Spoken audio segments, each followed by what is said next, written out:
Belasan pasukan khusus atau agen Israel menyusup ke rumah sakit Ibnu Sina di Jenin, tepi barat.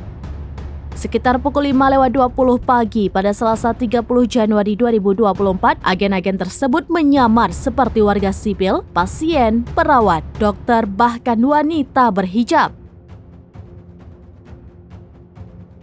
Mereka juga tampak menodongkan senjata di dalam rumah sakit. Dikutip dari Tribun News, rupanya penyergapan itu dilakukan oleh unit rahasia Israel yang dikenal dengan nama Musta'riben atau Musta'arfim. Musta'riben berarti mereka yang menyamar sebagai orang Arab. Mereka adalah agen rahasia yang dilatih khusus untuk menyusup ke penduduk lokal Palestina dan komunitas Arab. Cara berpakaian, berbicara, dan bertindaknya pun mirip seperti penduduk Palestina. Para agen ini diketahui menjalankan misi di jantung kota.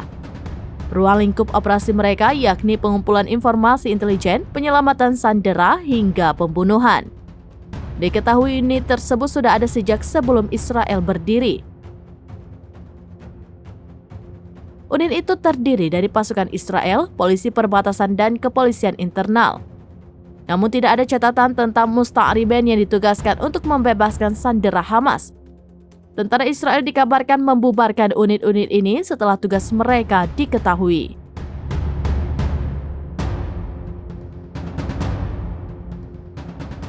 Download Tribun X sekarang, menghadirkan lokal menjadi Indonesia.